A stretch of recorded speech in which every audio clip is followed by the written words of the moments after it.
Le grand dialogue. Le grand dialogue de l'émission de débat du studio Tamani sur votre radio. Le grand dialogue. Recrudescence la violence au nord et au centre du Mali. Les attaques se sont multipliées cette semaine encore contre les forces armées et la population dans ces zones. La révision de la Constitution, des discussions sont en cours à l'Assemblée nationale. Et dans le forum de la presse de ce soir, mesdames et messieurs, nous parlerons également d'enrichissement illicite et de changement climatique. Nos invités sont tous journalistes. Il s'agit de Hakim Maïga de la Nouvelle République, Badou Escoba du Carrefour et David Dambélé des Dépêches du Mali qui sera au téléphone. Je suis Mohamedou Touré, Gagné Kanté est à la technique. Le grand dialogue. Comme je le disais au début, nous allons parler dans ce premier volet d'insécurité au nord, tout comme au centre. Cette semaine, il y a eu des attaques. Il y a eu celle de Nampala qui a fait 2 morts et 5 portés disparus, également 7 terroristes abattus. L'attaque a été revendiquée par le groupe terroriste Nusrat el-Islam. Également, des obus ont visé le camp de Barkhane à Tombouctou. 3 soldats français et 4 casques bleus burkinabés ont été blessés. L'affrontement hier entre Gacha et MSA contre un groupe terroriste. Une dizaine de morts, plutôt affrontement hier entre Gacha et MSA contre un groupe terroriste, une dizaine de morts des deux côtés. Nous allons écouter d'abord l'analyse de Serge Daniel sur cette situation. Avant d'avoir l'analyse de Serge Daniel, la première question, nous allons la poser à M. Hakim Maïga de la Nouvelle République. Bonsoir, M. Maïga. Bonsoir. Alors, face à cette situation, l'insécurité qui ne cesse de grandir dans le pays, que peut-on dire sur cette position? Vraiment, ce que je peux dire, c'est que c'est l'émoi. C'est l'émoi partout au Mali, parce qu'on ne sait même plus ce qu'il faut faire. D'abord, notre armée est toujours surprise dans ces positions. Nos partenaires, la MINUSMA et Barkhane, ne semblent pas sérieux dans leur collaboration. Et malheureusement, c'est des morts, c'est des victimes, c'est des blessés chaque matin avec son corollaire de blessés, de morts, de surprises, d'embuscades. Nous ne comprenons rien. Okay. Alors, nous allons écouter l'analyse de Serge Daniel.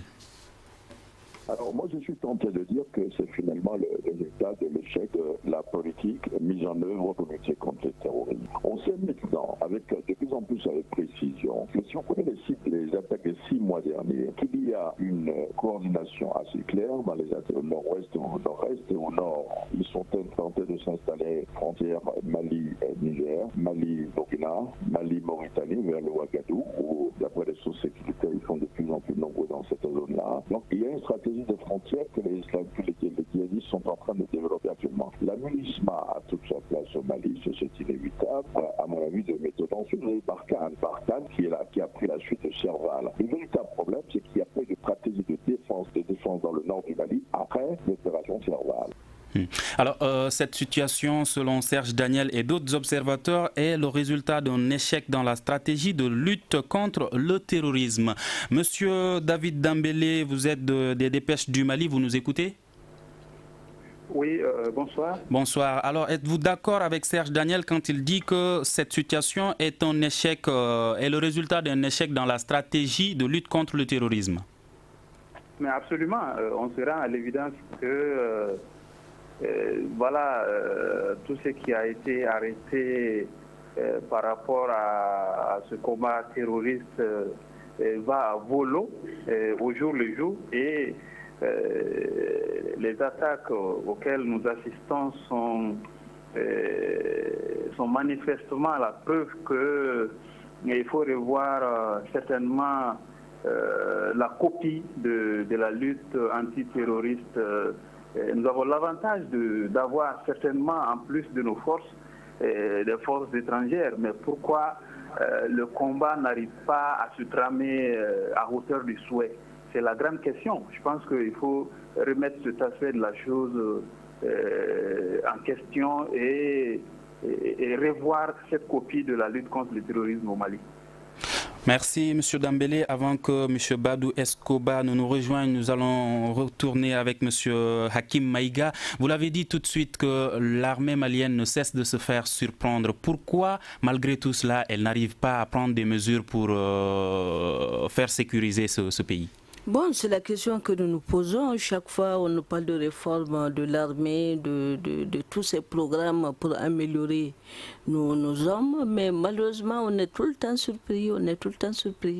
Dans nos positions, c'est ce qu'on ne comprend pas.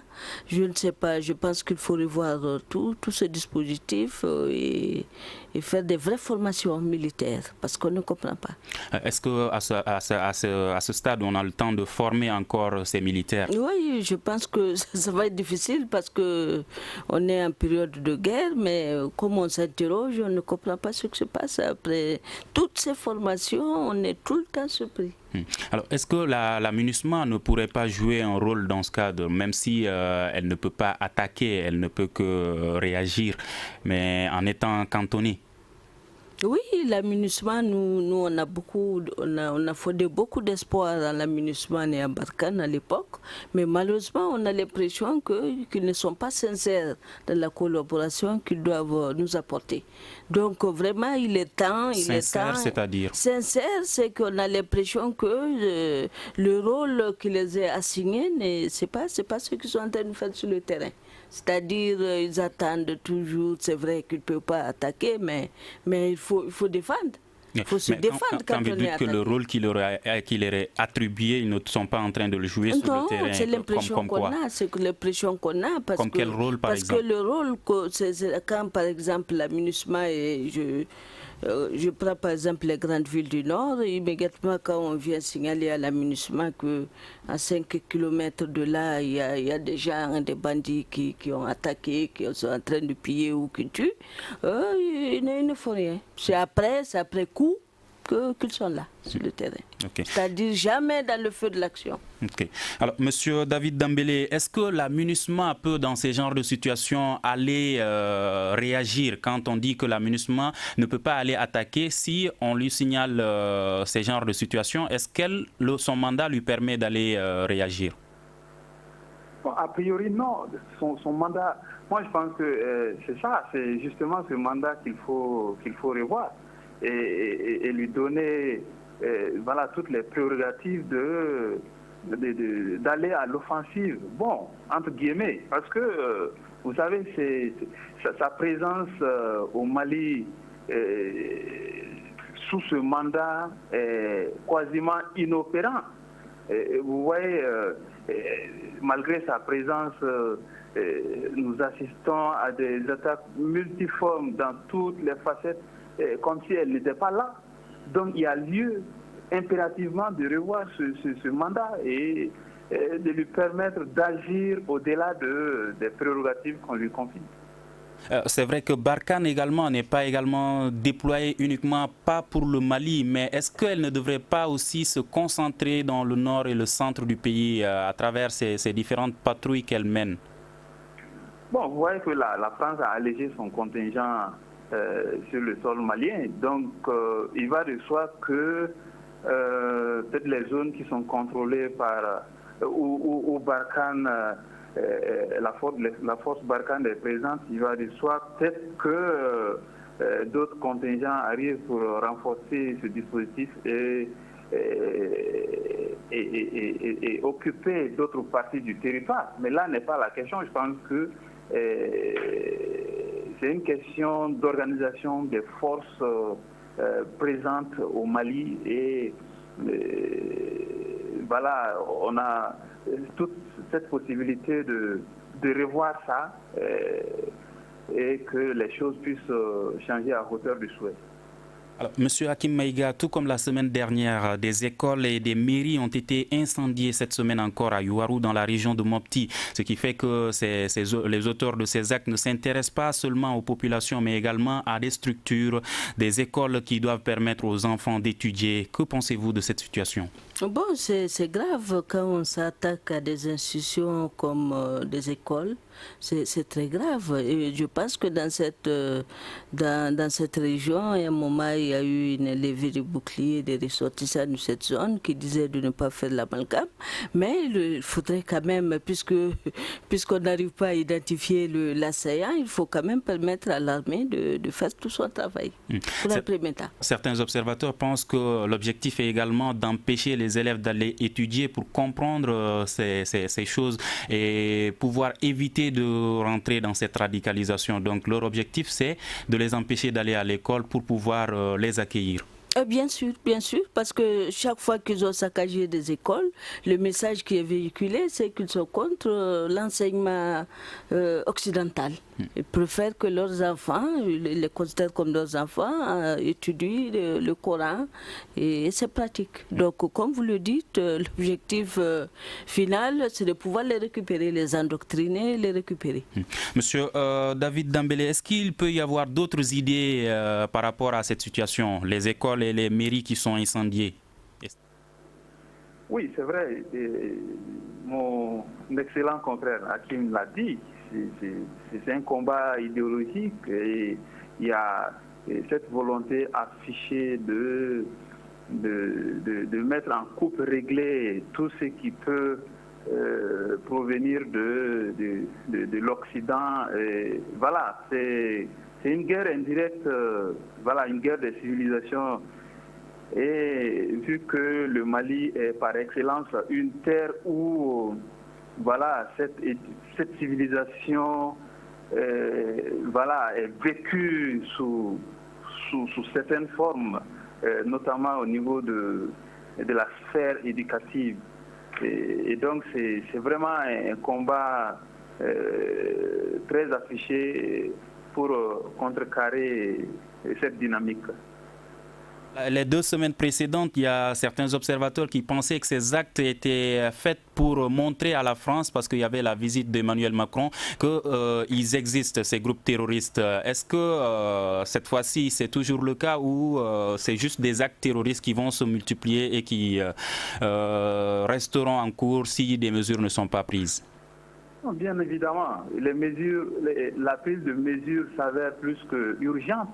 Oui, bien avant l'arrivée de Macron. C'est vrai que avec l'arrivée de Macron, on brandit ça. Mais bien avant son arrivée, il y a eu combien d'attaques, il y a eu combien d'attentats. Et ça continue. Et ça va continuer tant que il n'y a pas cette volonté de revoir non seulement le mandat des forces présentes, et aussi notamment la MINUSMA et cette réorganisation de ce redéploiement des forces armées maliennes sur certaines zones d'influence, certaines zones où la pratique terroriste tend à se cristalliser. Ok. Alors, Monsieur Hakim Maïga, est-ce que nous allons revenir à l'accord de paix qui a été signé depuis 2 ans, dont la mise en œuvre est en cours? Est-ce qu'il faudrait réellement négocier avec ces groupes terroristes, vu que ce sont eux qui sont en train de mener cette insécurité dans le pays? Bon, c'est un débat qui se mène, mais moi, à mon humble avis, je ne pense pas qu'il faille discuter avec ces gens-là, parce que nous disons, dans les débats, il se dit qu'il faut négocier avec IAD et Koufa, mais on ne sait pas les contours, on ne sait pas ce qu'il y a derrière. Il peut profiter. Mais vu qu'aucune des mesures prises n'est en train de les stopper, que faut-il faire donc? Non, moi je pense que je continue de la malasser. Tu vois que maintenant le vocabulaire qu'on utilise chaque fois qu'il y a attaque ou autre chose, c'est que c'est une attaque, c'est des terroristes. C'est des terroristes, c'est ce qu'on utilise maintenant, mais c'est parce que la CEMA, qui pour moi est l'auteur de plusieurs attaques, ne peut pas revendiquer. Donc, vous pensez que c'est la CEMA qui est cachée derrière ces attaques? Non, pas toutes les attaques, mais certaines attaques. Donc, le champ est donné au mouvement Nusrat el-Islam pour revendiquer chaque fois qu'il y a un mouvement. Donc, moi, je pense que la CEMA n'est pas encore sincère dans tout ce qu'ils ont signé comme accord. Alors, Monsieur Dambélé, partagez-vous l'avis de Monsieur Maïga? Absolument, absolument. Absolument, qu'il ne faut pas négocier avec les terroristes? Pardon? Vous pensez également qu'il ne faut pas négocier avec les terroristes? Bon, vous voyez qu'à un certain niveau, il faut bien se poser certaines questions. C'est-à-dire que est-ce qu'il faut continuer avec la méthode désuète que nous continuons d'utiliser, ou est-ce qu'il faut changer de fusil d'épaule? Je pense qu'il faut changer de fusil d'épaule. Oui. Vous dites la méthode des? Oui, je dis il faut changer de fusil d'épaule. Je dis on ne peut pas continuer dans une méthode qui a affiché toutes ses limites. Et donc il y a lieu absolument de changer de fusil d'épaule. Moi je suis un peu plus diplomate peut-être comparé à mon collègue Hakim. Donc vous dites qu'il faut négocier avec les terroristes? Non, justement, j'ai dit que cette dynamique a longtemps perduré et qu'elle a montré ses limites. Est-ce que maintenant, que faut-il faire? Voilà, donc j'ai dit il y a lieu de changer de fusil d'épaule. Peut-être que la force peut être une panacée pour appuyer mon collègue, mon collègue Hakimi. Alors, nous allons observer la première pause et revenir tout de suite. Vous écoutez Studio Tamani, votre avis nous intéresse. Écrivez vos commentaires et suggestions sur la page Facebook et dialoguez avec nous. Studio Tamani, c'est aussi les réseaux sociaux. Mesdames et messieurs, bonsoir. Nous parlons ce soir dans le forum de la presse de sécurité, d'enrichissement illicite, de la révision de la Constitution et de changement climatique. Nos invités, Hakim Maïga de la Nouvelle République et David Dambélé des Dépêches du Mali.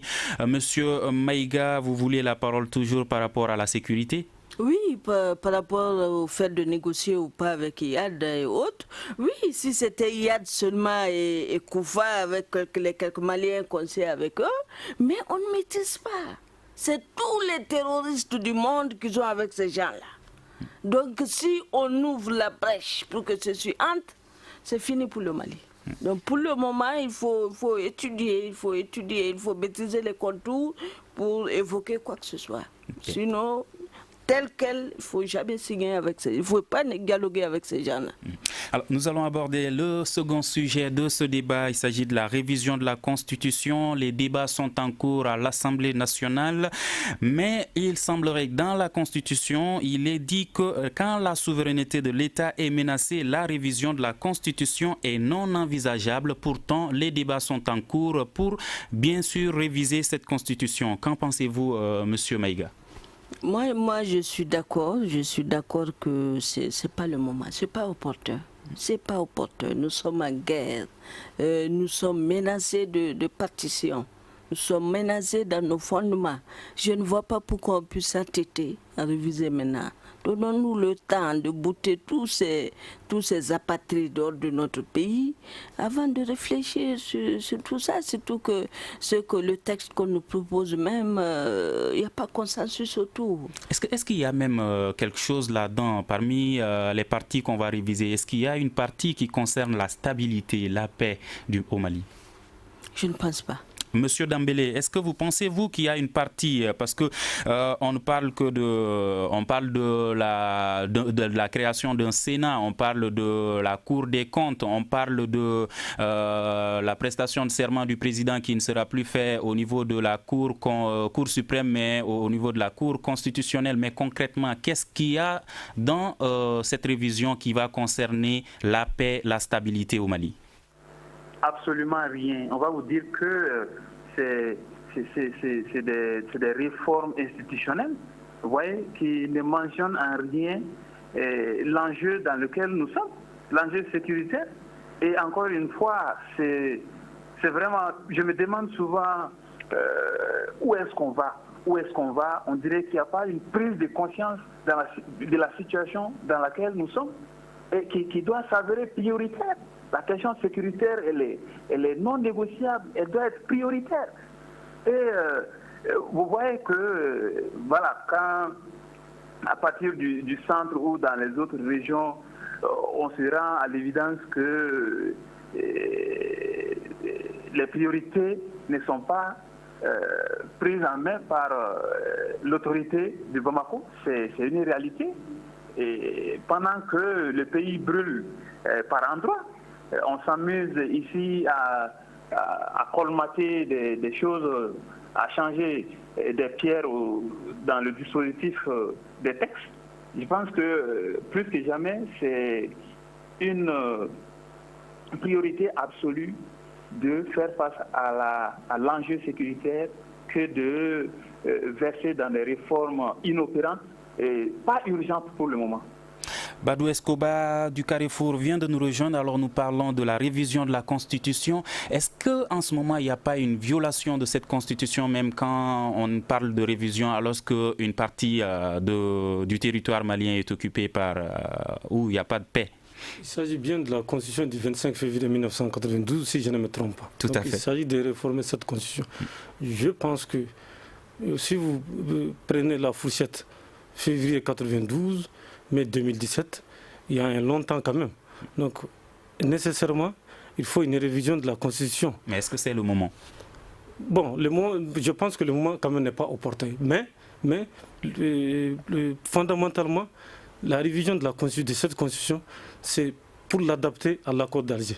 C'est mon point de vue. Mais justement, on parlait de ça. Est-ce que vous avez vu une partie qui va être révisée qui concerne cet accord de paix, qui concerne même la paix tout court au Mali? Bon, moi, je ne suis pas constitutionnaliste, je ne maîtrise pas ce domaine tellement. Oui. Mais ce qui est sûr et certain, et le contexte actuel du pays est tel qu'il y a d'autres secteurs prioritaires. Donc je rejoins mon confrère qui disait... Notamment la création d'un Sénat, par exemple. Qu'est-ce que ça va servir concernant l'accord de paix? La prestation de serment du président de la République qui ne se fera plus à la Cour suprême, plutôt à la Cour constitutionnelle. Qu'est-ce que ça va servir? Bon, par exemple, la création du Sénat, moi je ne vois pas la nécessité, ça n'engage que moi, la nécessité de la création d'un Sénat. Moi je ne vois pas la nécessité parce que c'est quand même, ça aura une incidence sur le budget. Or, le contexte actuel est tel que nous devons d'abord nous atteler à sécuriser le pays. C'est-à-dire il faut tout faire pour que le Mali puisse recouvrir sa souveraineté pleine et entière, son intégrité territoriale. En ce moment, on peut parler de révision constitutionnelle. Mais dans ce contexte actuel, essayer de réformer la Constitution, je pense que c'est un peu mal vu. Le moment n'est pas bienvenu.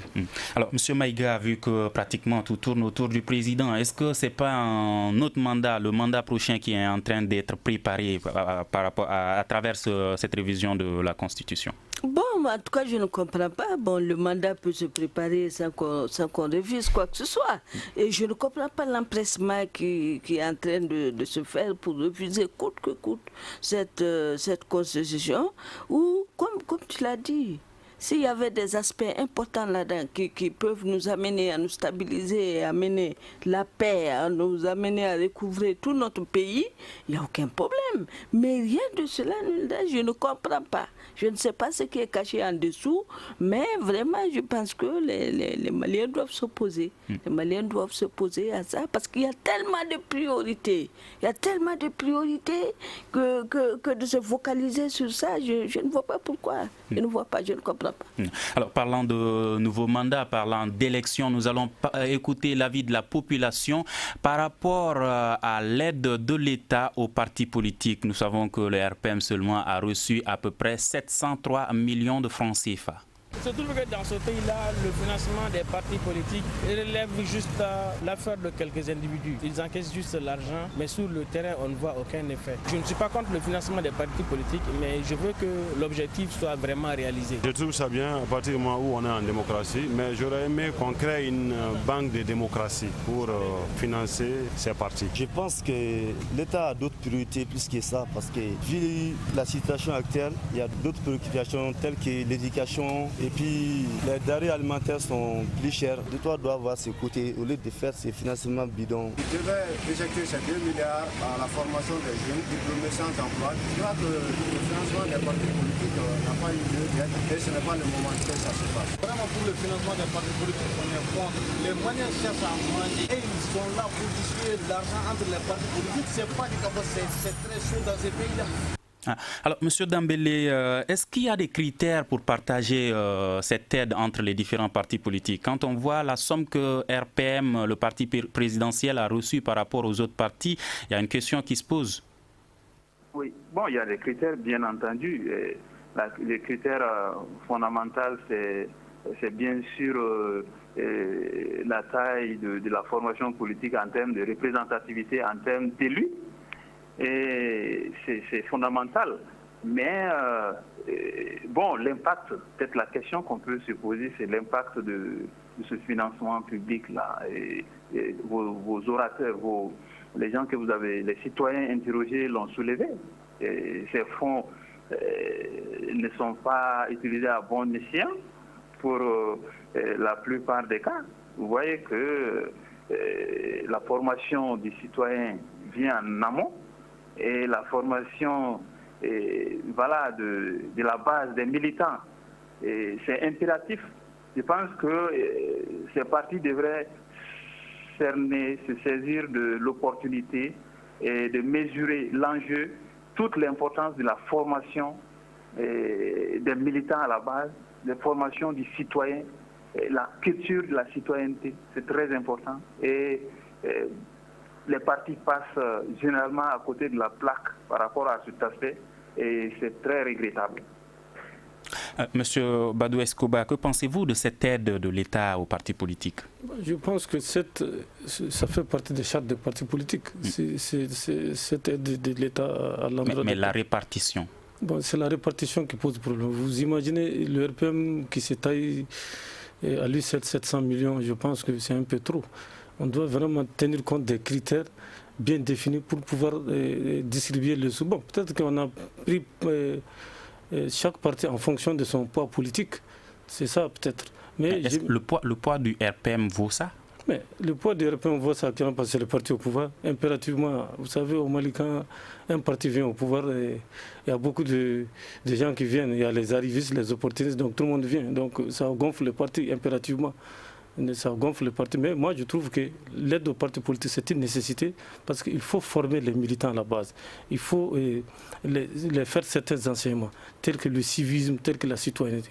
Parce qu'il y a un problème de citoyenneté qui se pose actuellement. Donc, les militants des partis politiques, si on les forme, si on les enseigne, les b.a.-ba du processus démocratique, ça peut faire avancer le pays, ça peut diminuer le taux d'incivisme. Alors, Monsieur Maïga, est-ce que le RPM mérite 703 millions de francs CFA? Bon, il ne faut pas poser la question comme ça. Tu sais, il y a 64 partis qui ont postulé, dont 58 qui ont été retenus. Donc, sur cette base, par rapport aux critères que tu as posés à David, d'abord, il faut être détenteur d'un siège, il faut tenir ces instances, les congrès, les conférences nationales, les réunions de partis, etc. Il faut aussi avoir une représentation nationale. Aujourd'hui, le RPM est quand même la première force politique au Mali. Ils ont Bon, aujourd'hui, ils sont très bien représentés au Parlement, ils ont des élus municipaux, etc. Je pense que c'est sur la base de calculs comme ça qu'ils ont atteint les 703 millions de francs CFA. 3 millions de francs CFA. Donc, je pense que c'est ça, mais malheureusement, il est aussi demandé aux partis de participer à la formation, à l'information et à l'éducation des populations. Malheureusement, beaucoup de partis ne le font pas. Les objectifs donc, ne sont pas toujours atteints. Alors, nous allons parler d'enrichissement illicite. Monsieur David Dambélé, vous êtes un des auteurs de l'article qui parle de l'église du Mali, le premier cardinal du Mali qui est accusé de corruption. Est-ce que vous pouvez nous en dire plus? Bon, je voudrais que vous revoyiez les termes. Il n'est pas accusé. L'article n'accuse pas. Hein. L'article n'accuse pas. L'article expose des faits tirés de documents authentiques en provenance des SwissLeaks. Pardon, vous dites que l'article n'accuse pas, mais les faits aussi n'accusent pas? Mais les faits sont très clairs. Les faits n'accusent pas. L'article expose des faits. Et quand vous parlez d'accusation, ça va loin. Ah non. L'article expose des faits qui sont tirés des SwissLeaks. Et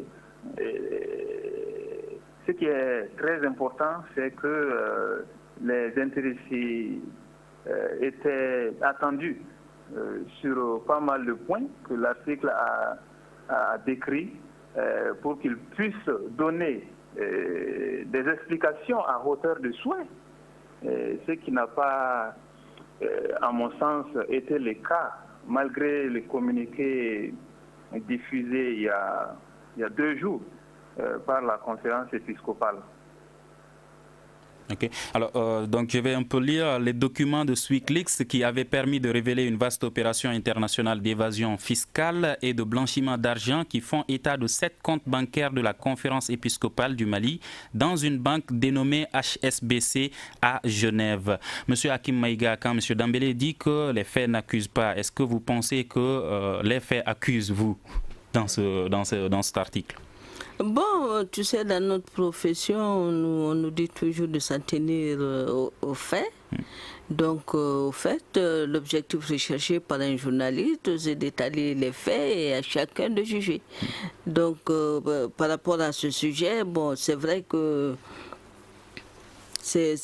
moi, ce qui me tique là-dedans, c'est que pour des faits, parce que SwissLeaks, c'est des révélations qui ont été faites qui ont commencé à partir de février 2015, et pour dénoncer des blanchiments d'argent et de fraude fiscale provoqués par une banque britannique, comme vous le dites, HSBC, à partir de la Suisse.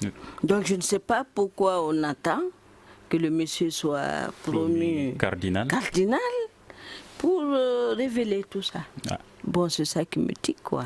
Il y a quand même les responsables de l'Église qui ont démenti, et également le ministre des Affaires religieuses et du culte qui dit que cette calomnie ne vise qu'à salir l'image du premier cardinal du Mali. Qu'en pensez-vous de cette déclaration du ministre?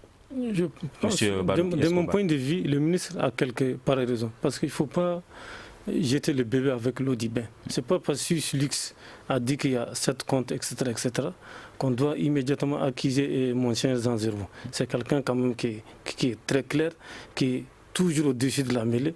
Et c'est quelqu'un qui vraiment est au-dessus de tout soupçon. C'est de mon point de vue. Je pense que c'est le lieu de dire aux uns aux autres vraiment de faire preuve de maîtrise de soi. Donc accuser une haute personnalité de l'Église de la sorte, je pense que c'est méchant, c'est arrogant.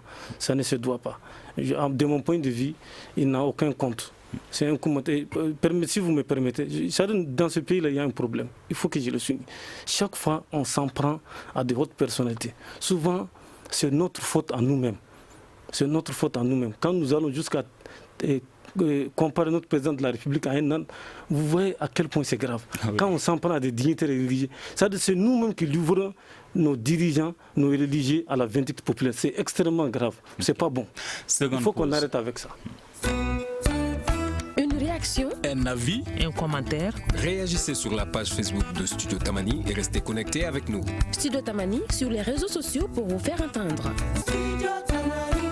Alors nous allons poursuivre avec l'enrichissement illicite. Le Mali, un pays où la corruption est beaucoup dénoncée. Nous venons d'avoir l'Office de lutte contre l'enrichissement illicite. Monsieur Maïga, cet office, est-ce que ce sera une structure de plus pour la lutte contre la corruption? Je ne souhaite pas. Je ne souhaite pas que ce soit une structure de plus. Je pense que c'est nécessaire. C'est nécessaire. Chaque fois qu'il y a un mécanisme pour lutter contre l'enrichissement illicite, il faut tenter. Ça n'enlève rien au fait que les autres structures aussi fassent leur travail. Monsieur David Dambélé, est-ce que vous pensez que l'Office pourra changer quelque chose dans la situation concernant la corruption au Mali?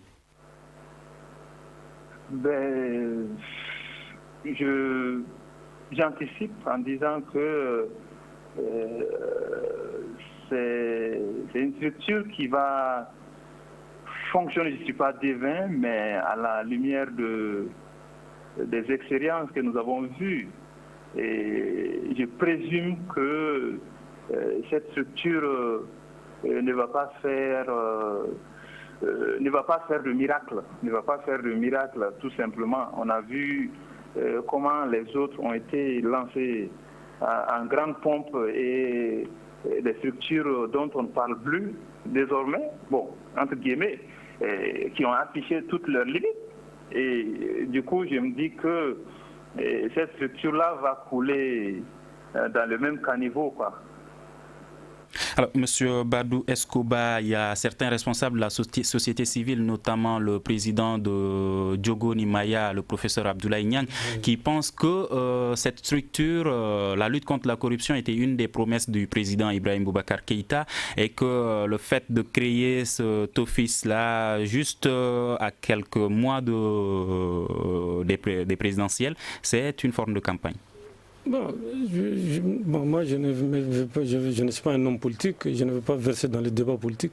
Ce qui est sûr et certain, avant cette structure, il y a eu la CASCA, il y a eu le vérificateur général, donc deux structures qui étaient là, qui luttaient déjà contre la corruption. Il faut cependant reconnaître que réellement, la corruption, c'est un phénomène qui existe, ce n'est pas au Mali seulement, c'est une gangrène qui est en train de se propager dans le corps physique de nos États, il faut le reconnaître. Bon, créer une autre structure pour dire que nous allons encore lutter contre la corruption, est-ce que c'est pas augmenter la charge du bûcheron? Parce que quand le bûcheron porte le fagot, si vous augmentez sur le fagot...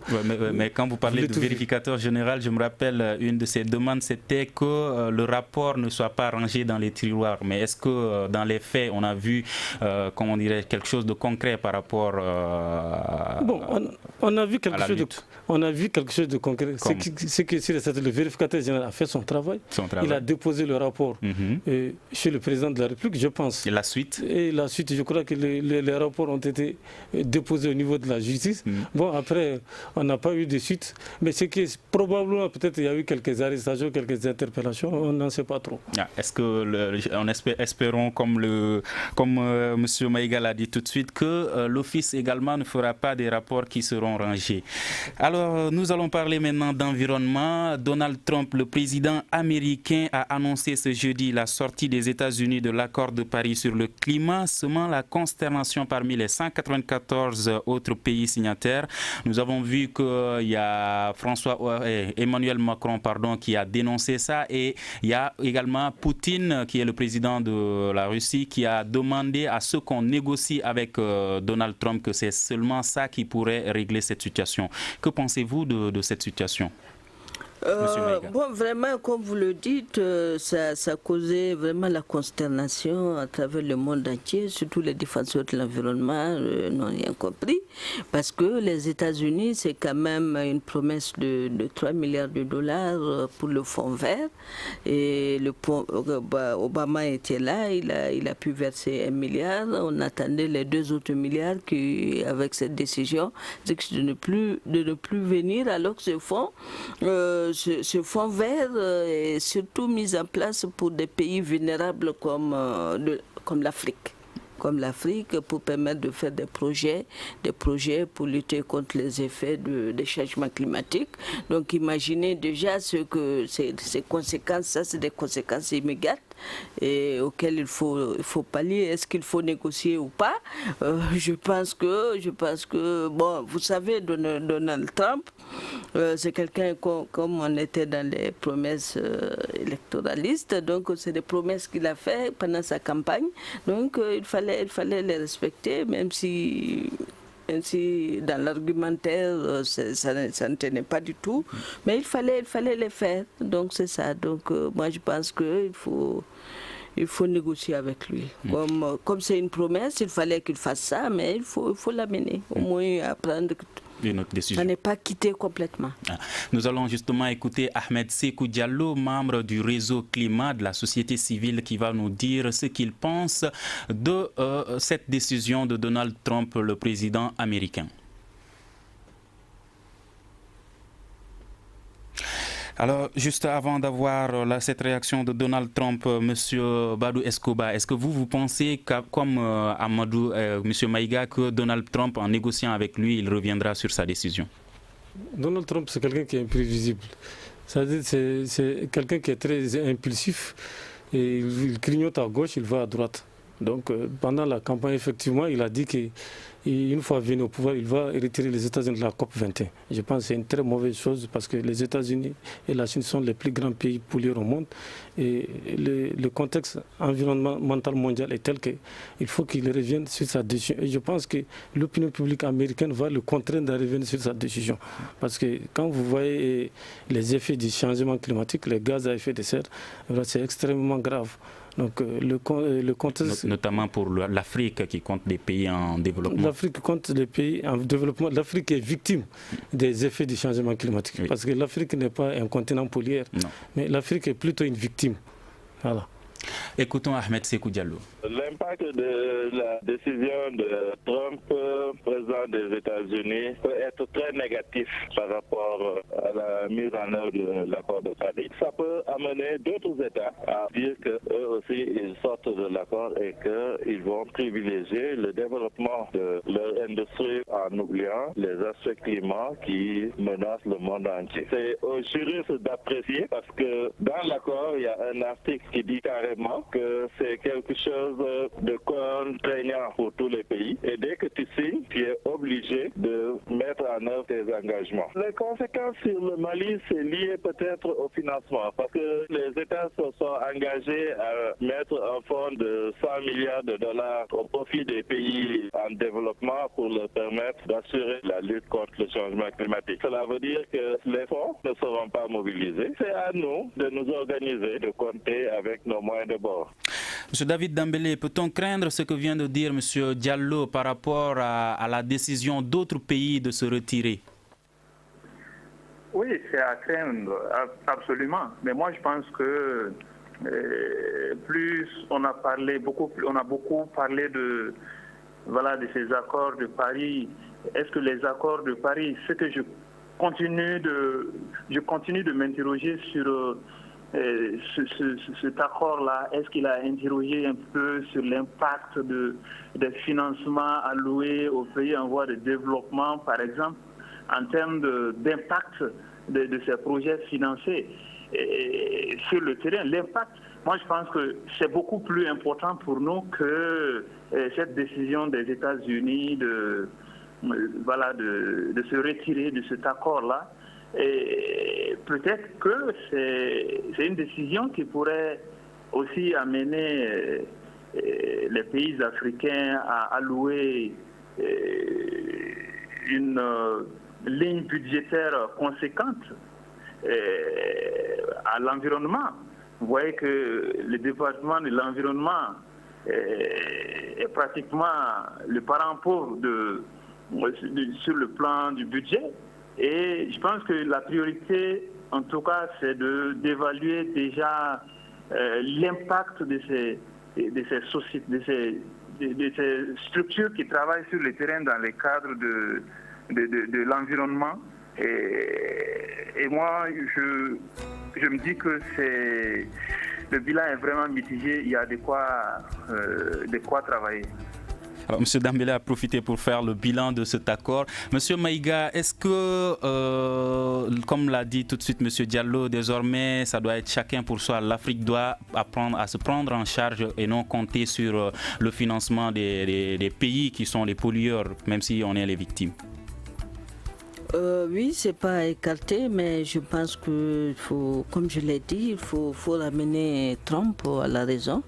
L'amener à la raison, mais je pense que cette décision va amener les autres pays à s'unir, à se donner les mains et aller ensemble pour aboutir aux objectifs assignés. Okay. Monsieur Koba, est-ce que vous pensez que l'Afrique a les moyens de se prendre en charge, de prendre des mesures d'adaptation face à cette situation? Mais c'est une question de volonté politique. Il ne faut pas que les Africains mettent chaque fois en tête qu'il faut que l'autre côté vienne. Les Africains doivent se mobiliser. Et je crois qu'en 2012, ils avaient lancé un projet de ceinture verte qui devait concerner pratiquement toute la bande sahélienne, si je ne me trompe pas. Je ne sais pas si on a arrêté avec le projet à cause de la crise dans le Sahel. Mais ce qui est sûr et certain, c'est un exemple qui est là déjà, même si le financement doit être un financement extérieur. Donc les Africains, c'est à eux de se mobiliser, de mettre la main à la poche, de pouvoir se prendre en charge et lutter efficacement contre le climat. Merci Badou Escoba, et c'est ce qui met fin à ce forum de la presse. Le temps toujours. Comme invité, nous avons Badou Escoba du Carrefour, Hakim Maïga de la Nouvelle République et David Dambélé des Dépêches du Mali au téléphone. Le débat a été présenté par Mohamedou Touré, à la mise en onde Gagné Kanté, la réalisation Ibrahima Haran Diallo et à la régie vidéo Monsieur Mamadou Ouattara. Merci. Le grand dialogue. Le grand dialogue de l'émission de débat du studio Tamani sur votre radio.